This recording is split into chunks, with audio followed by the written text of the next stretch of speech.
हाँ तो हेलो दोस्तों, स्वागत है आपका आपके अपने यूट्यूब चैनल शशि क्लासेस में। तो दोस्तों आज हम लोग पढ़ने वाले हैं फाइनली रुधिर और लसिका में क्या अंतर होता है, क्योंकि हम लोगों ने जो है ना ब्लड के सीरीज स्टार्ट कर दी है और एक दो वीडियोस भी हम लोगों ने मैंने बना चुकी है, आपको उसकी लिंक डिस्क्रिप्शन में मिल जाएगी।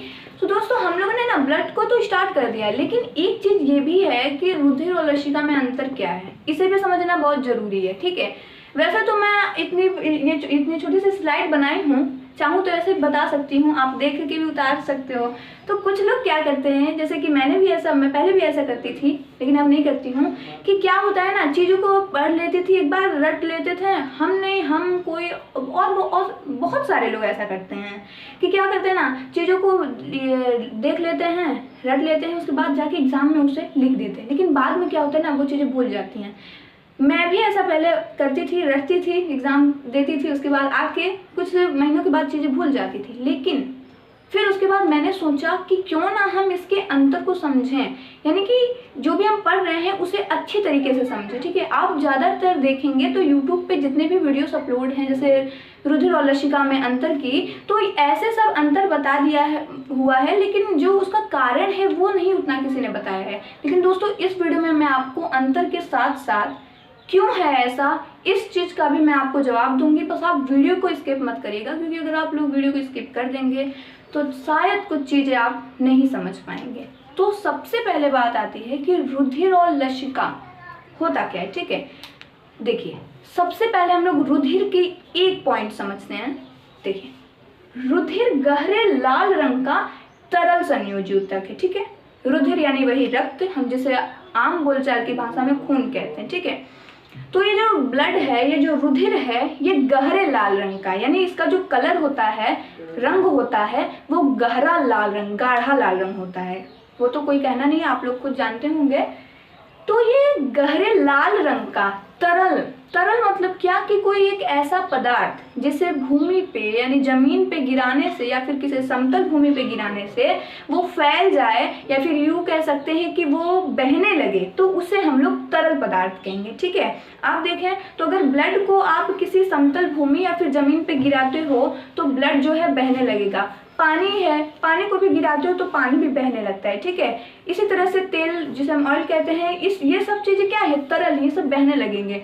इसी की अपेक्षा में अगर आप किसी ईंटे पत्थर को नीचे गिराओ तो ईंटे पत्थर बहेगा नहीं, क्योंकि वो ठोस पदार्थ है। तो क्या, इतना तो आप लोग समझ सकते हैं कि एक गहरे लाल रंग का तरल संयोजी ऊतक है। अब यहाँ पे एक बात आती है, संयोजी ऊतक। संयोजी ऊतक का मतलब क्या है, कि कोई एक ऐसा ऊतक जो शरीर के विभिन्न अंगों में उपस्थित होता है, विभिन्न अंगों से जुड़ा होता है, उसे हम लोग संयोजी ऊतक कहते हैं। ठीक है, तो आई होप आप एक पॉइंट तो इसका समझ चुके होंगे कि ये एक गहरे ऐसा गाढ़े लाल रंग का तरल संयोजी ऊतक है।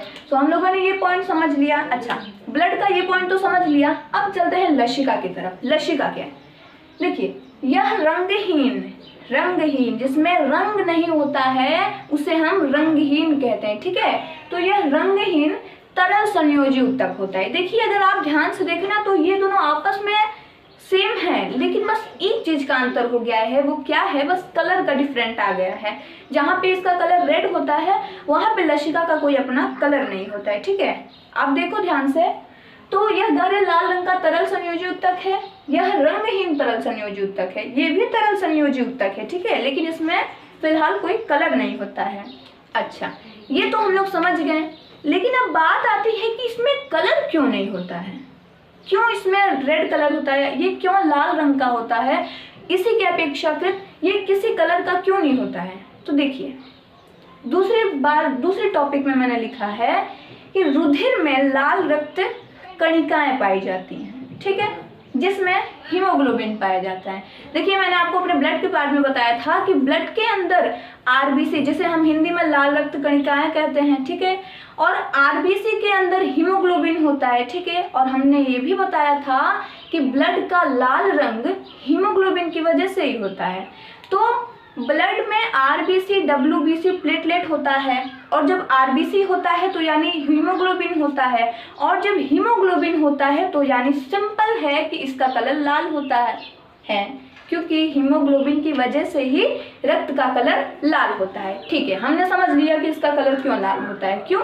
आरबीसी होता है और आरबीसी के अंदर हीमोग्लोबिन, और हीमोग्लोबिन से ही इसका कलर लाल होता है। अच्छा, अब कारण हम समझ रहे हैं, इसमें क्यों नहीं। देखिए, हम लोगों का ये जो लसिका होता है ना, इसमें आरबीसी नहीं पाया जाता है। इसमें सिर्फ डब्ल्यूबीसी और प्लेटलेट यानी श्वेत रक्त कणिकाएं और बिंबाणु पाया जाता है। इसमें आरबीसी नहीं पाया जाता है।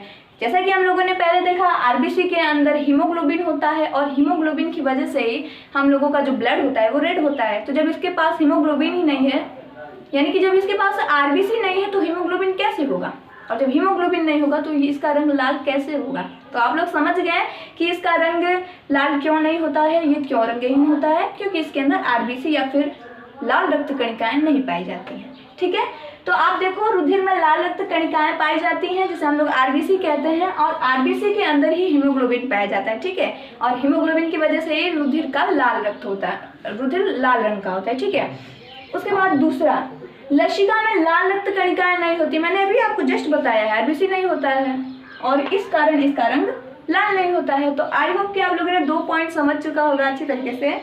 तीसरा पॉइंट है, इसमें प्रोटीन अधिक मात्रा में होता है। अच्छा, प्रोटीन अधिक मात्रा में क्यों होता है?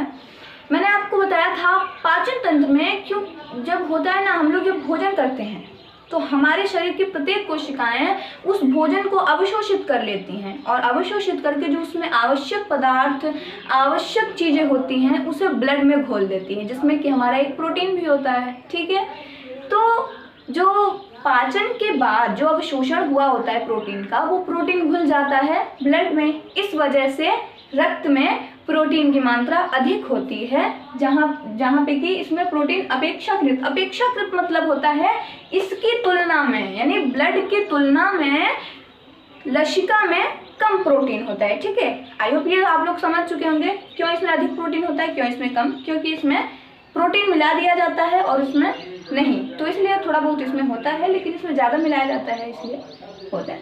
अच्छा, इसके बाद जो चौथा पॉइंट है कि इसमें कार्बन डाइऑक्साइड एवं वर्ज्य पदार्थ कम मात्रा में होते हैं। ठीक है, और इसी के अपेक्षाकृत इसमें कार्बन डाइऑक्साइड और वर्ज्य पदार्थ, यानी वर्ज्य पदार्थ मतलब जो खराब पदार्थ हैं, ठीक है, वो अधिक मात्रा में पाया जाता है।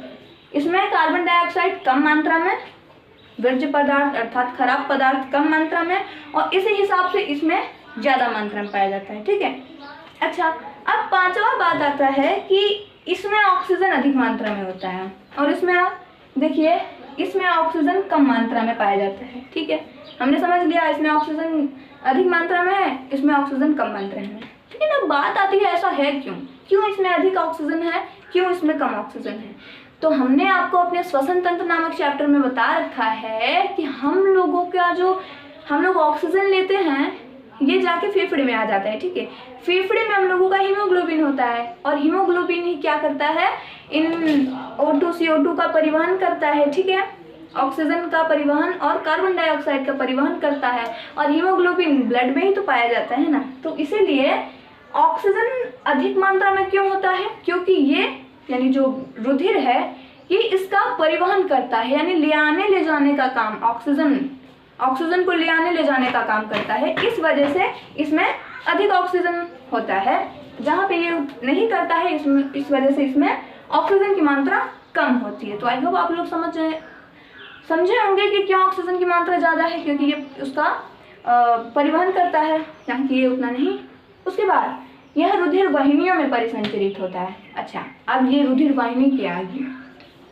देखिए, हम लोगों के शरीर में ना ब्लड को भी बहने के लिए कुछ नलिकाएं होती हैं जिसमें ब्लड बहता है। ठीक है, ब्लड को बहने के लिए भी हमारे शरीर के सभी अंगों में नलिकाएं होती हैं जिसमें ब्लड बहता है, और उस ब्लड नलिकाओं को ही हम, उस रुधिर नलिकाओं को ही हम रुधिर वाहिनियां कहते हैं।